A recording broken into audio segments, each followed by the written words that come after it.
Hello and welcome to the Cricket News Podcast Season 4, Episode 12. This is season finale, and I am Rahul Pandey. And yes, we made it to the end of the journey of this season. And in this particular episode, we talked about the recently concluded mega T20 season with the World Cup final, with the T20 World Cup final. We had a chat on some of the topics that we might have missed out on as far as this season was concerned. And for the chat, I was joined by the wisdomous duo of Sandipan Banerjee and Abhishek Mukherjee. So hope you enjoyed. And if you do, make sure you subscribe to our YouTube channel. Apart from staying tuned to our podcast content, you can find unrivaled video coverage on the game of cricket on our YouTube channel. So do subscribe. And without further ado, I'll leave you in the warm embrace of Abhishek Mukherjee, Sandipan Banerjee, and of course, myself.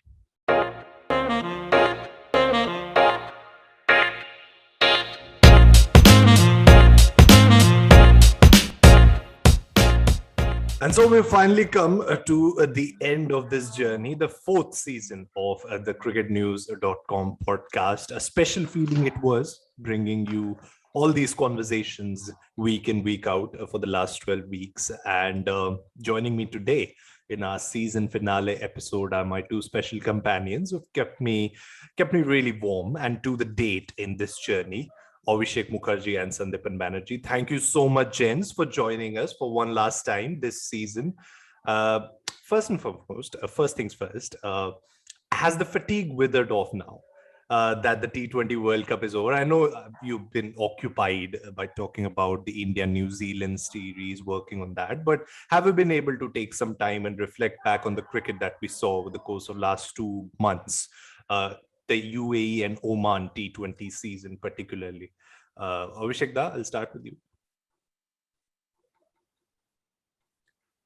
You are on mute, Abhishek. That is the technology we are facing these days. Yeah. So UAE season is on. We have just got the long format of cricket has got over. Long format. That is very much comparative, isn't it? Yeah. T20 is over. So, but UAE is on. The T10 league is on. But how was your experience watching the second leg of IPL and more importantly, the T20 World Cup? It seemed like the same tournament. Same grounds, same players, same strategy. Same bowling, same low scores, same bowling first. Yep. Low and scores. People and a team wearing yellow colors winning. Yes. That was an element of the season. Sandipan, your experience, you were there, of course, covering cricket from the ground and bringing in fresh stories for us. How was your experience of covering this particular event? Yeah, it was a wonderful experience, but I mean, compared to any other events which I've covered before, this was a bit of a dampener, I would say, because toss was a huge factor over there, and some of the pitches at the initial stages of the tournament produced low scores as well, and there were not many close matches actually. So probably the most exciting game of that in the Super League stage was I think New Zealand England game in the semis. Apart from that, there are not many close games. One game against, I think, Australia played against South Africa, that was a close one, and this one. Yeah, so, I like all three matches Namibia won. Yeah. Those were good games in round one. Yep. Against Netherlands, Ireland, Scotland. 3 matches. Yep. Scotland. Yeah, one of the matches I was there in one of the games. Which again, basically, again, if you look at the results, you'll realize that there's no. I mean, there is no reason to believe that matches between associate nations do not produce close matches. I mean, full members are also playing one-sided matches. There's no doubt. Absolutely. Yeah. And that's why ICC is now shifting their strategy, and from 2024 onwards, there will be a 20-team T20 World Cup. And thank God for that. Yeah. Will be a more World the, Cup feeling for all yes, of yes. us. Yeah. Yeah. And Let's I let's hope let's that they move will on. do away. I hope that they will do away with that qualification thing. I mean, Yes, yeah. yes, So please, please. It makes round no one thing. sense. Yeah. Absolutely. That should go immediately.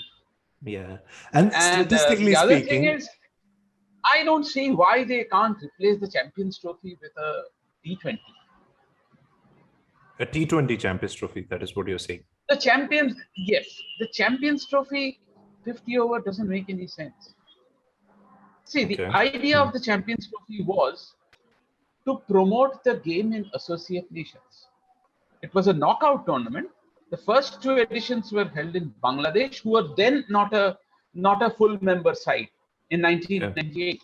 So it was a knockout tournament where Bangladesh did not participate; only the full members participated. The second edition was held in Kenya, and both Yeah. tournaments provided Bangladesh and Kenya massive financial boosts. So that was the original idea. If you don't want to hold it, I mean, ideally you should host it in an associate nation. If you don't want to host it, fine.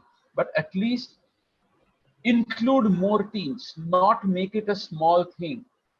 Yeah. Basically, what you're doing is, and the way to include more teams is make it T20. Because T20 Yeah. is the format more teams play around the year. Yeah. Yeah, it is. But let's just talk about the nature of the games that we saw coming back to the recently concluded T20 season. You both have brought to mention how these were low scoring games, but how good or was it monotonous for you to watch such low scoring fixtures on a regular basis? I mean, we had two instances out of the 152 innings throughout the second phase of IPL and the T20 World Cup, where a team was able to cross the 200-run mark. There was a considerable difference in the number of wickets and the number of sixes. The ruling in the favor of the former as far as T20 World Cup is concerned. We had 121 more wickets than the number of sixes that were hit. And so, we had a lot of 130, 150 games. How was it to see the batters having to work so hard to get those runs in this format of the game? See, I No, don't no, no, really no, no. mind that. The problem is the monotony. In big tournaments, what you see is multiple grounds, not three venues, but many venues, so that you don't get used to one ground, one set of conditions. The three grounds in the UAE are different, of course, but the conditions are more, the weather and everything. Sandipan will be able to say better, are more or less the same. The I mean, if you had this happened in India, there would have been a one match in Calcutta, followed by one match in Mohali, followed by one match in, say, Ahmedabad, one in Chennai, Mumbai. I mean, you get different kinds of matches. The exactly what we see in every season of IPL. It is not about it has more to do about the lack of variety, and that is largely due to due to the fact that there were only three venues. I know there were some matches at Oman, but they all happened in a span of 6 days. The matches in UAE were essentially there were a couple of high scoring matches, but they were being played you can have only so many matches played in the same conditions on consecutive days, 3 days, 4 days, 5 days, and you can't have an entire tournament, which also which also makes associate nations very relevant, because this is how associate nations play. If you see the associate nations tournament, they all there are tournaments where big tournaments where they have two or three venues for large tournaments, so they are used to it. It doesn't affect them. It affects the full member size. Yeah. Sandipan, what were the things that you kind of noticed when you were witnessing these matches from the venues? As Abhishek talked about the conditions, they obviously changed as in comparison to what we saw in September or the games in October. That we knew as the weather was going to change, it was going to get different. But yeah, getting to the point of a 3-venue or a 4-venue tournament, was that the case when you witnessed the matches from these venues? Was that the reason that you think might go in correspondence with the question that we're talking about right now? Yes. I mean, to some extent, of course. I think for the UAE venues, apart from Abu Dhabi, where I feel that wicket was we saw quite a few high-scoring games in Abu Dhabi also. But I think as the tournament progressed, the wicket got better. Actually, we initially thought that it will go otherwise, but initially we had low-scoring games. But as the tournament progressed, the pitches got better. It is because the ICC preserved the central pitches and the central toss for the main round, for the semi-finals and finals. So that's why that we saw this. And look, my problem was not low scoring games. Even we can get 120, 130, 140 games can be exciting, like we have seen in the 2007, we had seen in the 2007 T20 World Cup. My problem was like both one-sided. I mean, team chasing it down within the 13th or 14th over, in the 13th and 14th over. That was my problem. So whenever you lose the toss, you hardly have like few options. I mean, and after losing the toss, if you lose 2 or 3 early wickets, the match is gone. So rest of the 15 overs just seemed like a formality. So that was my problem. I hope that in the next T20 World Cup in Australia, at least this problem won't be there. I mean, Australian pitches are like, we have seen like 180, 200 pitches over there in Australia, and dew doesn't play a role over there. So I hope that in Australia, at least we won't face this issue. Yeah, and the team batting second had a lot of advantage. Dew has to be combated in some way. I mean, I don't know. This is not a cricketing topic. This is more of a, I don't know, physics, chemistry, whatever. I mean, but this has to be, it has to be combated somehow. Interestingly, dew was not such a big factor during IPL. We have seen that like scores of 140 and 150 were defended. And even it was the end of the tournament, teams were facing problem. I mean, it was like if there's a 130 game, like teams were reaching there in the last over, like with 2 wickets to remaining and all those stuff. There were close games in the second half of the IPL. But unfortunately, we did not see that same thing on the same kind of pitches in the T20 World Cup. Yeah. Yeah, might have had a little bit to do with the temperature during the night becoming a lot more cooler. Not really, Rahul. I mean, look, IPL, we saw ball swinging in the first half. Like we have seen Deepak Chahar taking wicket. Even in the second half of the, even if you are bowling second, we have seen Deepak Chahar taking wickets with the new ball, all that. But can you, I mean, in the T20 World Cup, the ball hardly swung. I mean, it was quite strange. The ball, even like India lost early wickets against Pakistan and New Zealand, but those were brilliant balls. It was not because of the extravagant swing which we had seen earlier in the IPL. So it was quite a strange. And if you remember, some of the teams actually were using their pace bowlers in the middle overs just to bowl bouncers and all those things. And initially they used spinners in the power play because those ball was not swinging.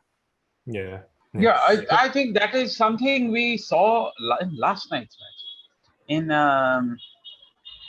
New Zealand realized that they did not stand a chance after they lost the toss. So the only way for them to go was attack from ball 1. Put up as many runs on board as possible as soon. Don't waste the power play. They did exactly that.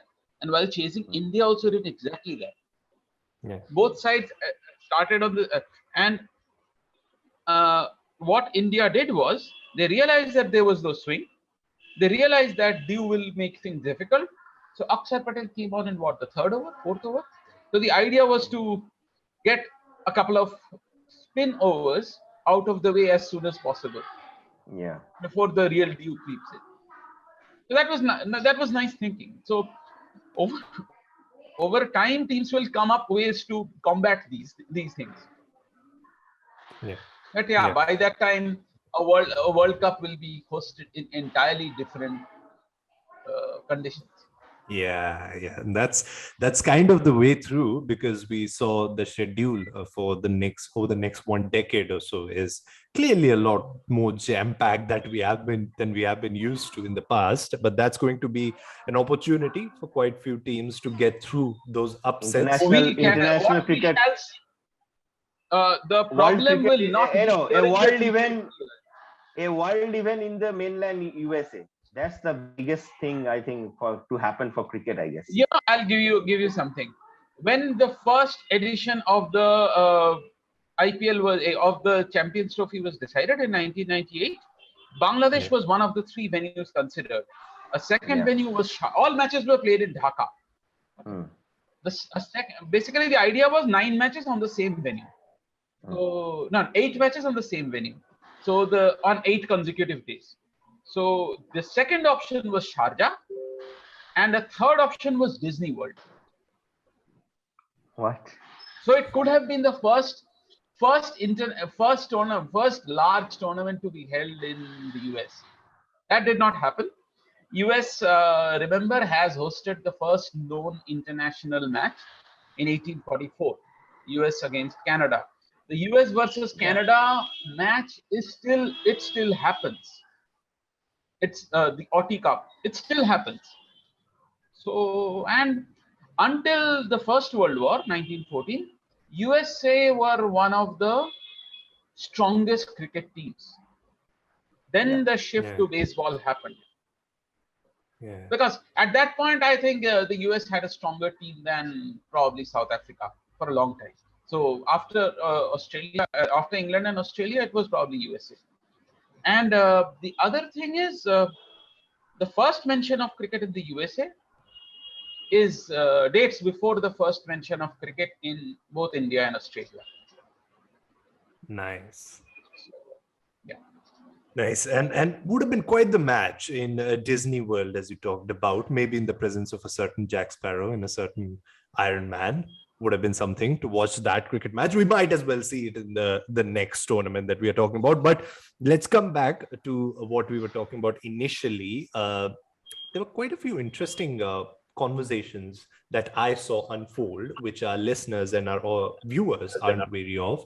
These were in our WhatsApp group, in our team WhatsApp group. And I would want to bring a few of them here so that we can talk about them, which we weren't able to discuss throughout the podcast season. One of them, of course, being India's approach in this format of the game. Now, there is, of course, 1 year left to the next T20 World Cup. And we are watching... Not 1 year. Less than 1 year like left 11 in the months next left T20 now. World Cup. And completely Like different Jimmy Neesham conditions. said 5 days after the final. Well, that was brilliant. That was brilliant from Neesham. And we kind of expect that from him. But getting on to the point, India currently playing the T20I series against New Zealand have already won it by 2-0. That was expected of them. But going forward, what are the changes in terms of the roles, in terms of the approach that you both think India need to imbibe in order to bring that trophy home for the first time since 2007? India need to groom more leg spinners. I mean wrist spinners. Considering Australian bigger grounds in Australia, leg spinners are always very helpful. I really feel that someone like Kuldeep needs to give in more time, provided he is fit.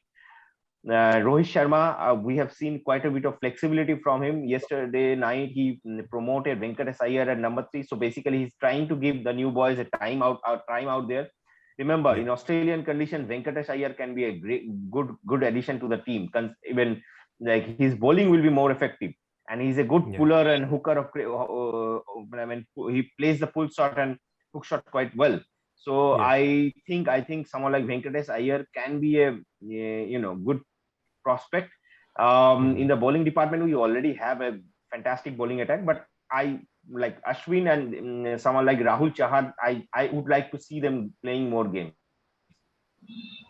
Yeah, Sure. one thing about Rahul Dravid is when I can tell you this. When growing up, Rahul Dravid was obviously part of some A tours and some, I mean, these tours that happened, not many A tours back then when Rahul Dravid was youngster. One of the things Rahul Dravid faced was he went on tours. He himself didn't get to play. He saw others who didn't get to play an entire tours. So when he became India A coach, he it became his policy to ensure that everyone who goes on an A tour should get a chance to play. As NCA head, it was part of Rahul Dravid's policy to ensure everyone, nobody gets rejected before they are tested. Now, these are things we did not see happen in front of our eyes because NCA camps we are not covered live. But this was Dravid's strategy that nobody should be rejected before being. No, we saw this. We saw this in Sri Lanka, right? We saw this in Sri Lanka. Yes. So I think Dravid and I'm sure Dravid and Rohit will be in tune with this. Everyone should be tested. There are many T20 matches coming up, and there is an entire IPL coming up. So I can see that. But a lot of. Can you see sense in testing more anchor type players? For example, Rituraj Gaikwad. No, Gaikwad actually has a decent strike rate. And but the problem is if India are fixated on having Rahul at the top and having and choose his partner between Rohit and Kohli, if that is the decision, I can't see Gaikwad getting a chance. I would also think Yashasvi Jaiswal is more dangerous than Gaikwad or Gaikwad in the power play overs, particularly. Gaikwad can play the longer innings, but Jaiswal is probably the more explosive batter in the power play. He can start that. India needs that kind of batters who can use the power play. I mean, that has been India's big problem. Venkatesh Iyer has been batting down the order. I don't mind that because Iyer, I know, has done a wonderful job for KKR as opener, but the job while batting down the order is to be able to start hitting without wasting balls. That is the job of number 4, number 5. And if you notice, Iyer in the first match on debut, he got off the mark with a 4 first ball, and he did not want to slow down. I mean, I know there was asking rate and all that, but I love the fact that Iyer did not waste a ball. In the second match also, I mean, he knows his role basically. It is clear that his role is to go it out seems and that there has been a communication between. It seems that there has been a good communication between the player and the team management, right? That's King Tank. Yeah. And now, so when Venkatesh Iyer comes out to bat, he knows what he is supposed to do. He has been given a responsibility and a specific role. He may fail. Like another aspect, I think always try to do that. Another aspect I think India should work on is their big match temperament. But I don't know how they can do that because they are not playing any multi-team event before that. But that big match temperament, I mean, considering that Australia will be another. I mean, that is one way to look at it. The other way to look at it is all India did in the T20 World Cup was lose 2 tosses against Pakistan and New Zealand. So that is another way of looking at it. Yeah. What if India had bowled first in those matches? We don't know. I'm not saying they would have won. They had a better chance. Yeah, they would have won. Abhishek is doing the proper plug-in there. Talked about Disney earlier, now talks about what if. Before we have a lot of branding issues, let's move on to the next question, which was pretty interesting because we've been talking about Rohit Sharma here. And Abhishek, we talked about the role of captain in the shorter format. You guys had a brilliant conversation on that in the group that I'm talking about. Of course, that will stay behind the walls of the internet. But let's bring that back to a layman such as me, the role of a captain who still believes that the role of a captain in the 20th over, in the 20 over format, in the 21st year of the 21st century is quite a lot in terms of taking those critical calls. But I've heard you say that it's, majorly a lot to do with what the backroom staff in terms of the analysts think in this particular format. How would you pose the argument otherwise in terms of the captain not being that critical figure as the conversation was taking place just a few days back? And how would you suggest that the role of someone not part of the 11 on the ground can be more pivotal in this particular format in 2021?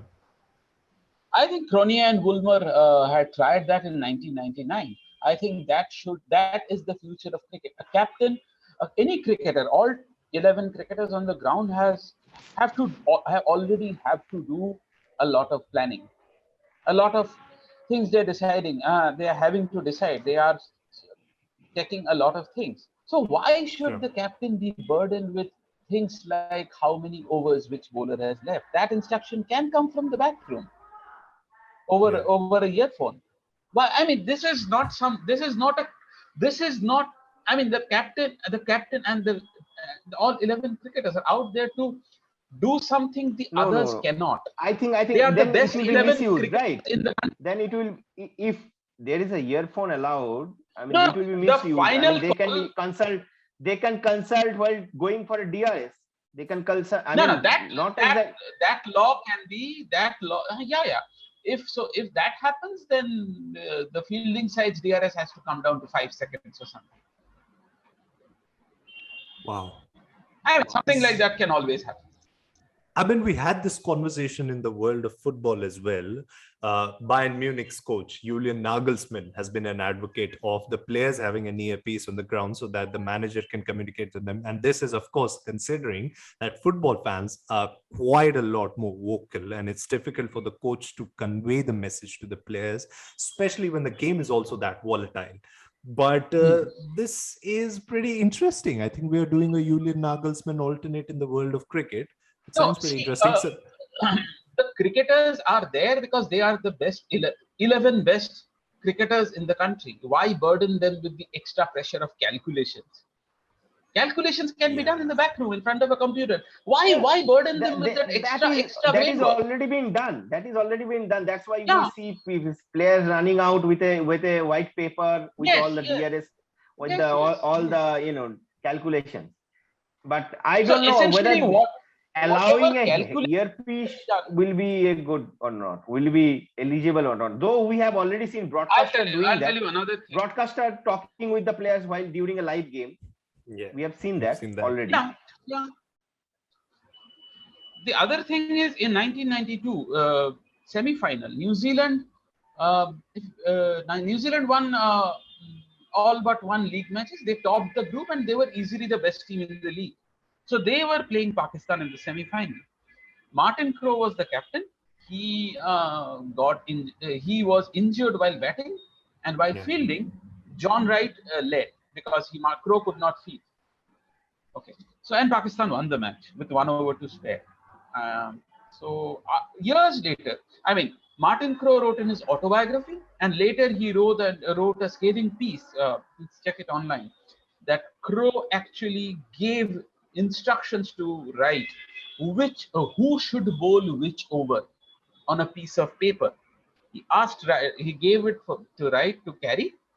He knew the Pakistani batters. Crowe was a master planner. We know that. And Crowe was very angry with Wright because he did not follow the instructions. And New Zealand lost the match. So what if that mode of communication had been there?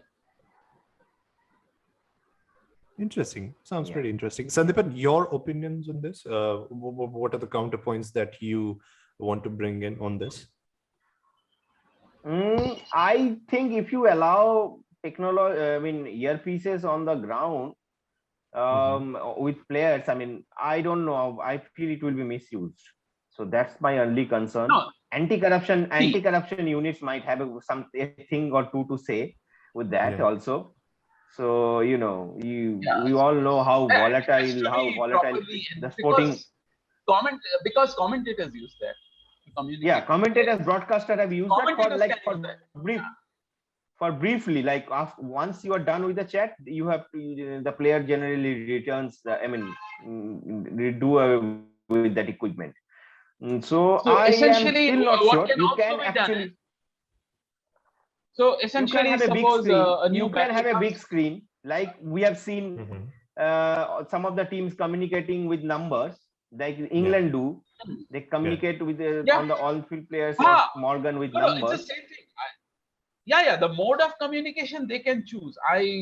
What I meant was there should be more communication between the backroom staff and between the Exactly, Yeah. support staff, exactly. But coaching staff, not, and the but still, yeah, but still, I am not in favor of allowing earpieces, with the captain or with any of the no, no. players during a Earpieces can, live match. I mean, that can be replaced by any other technology.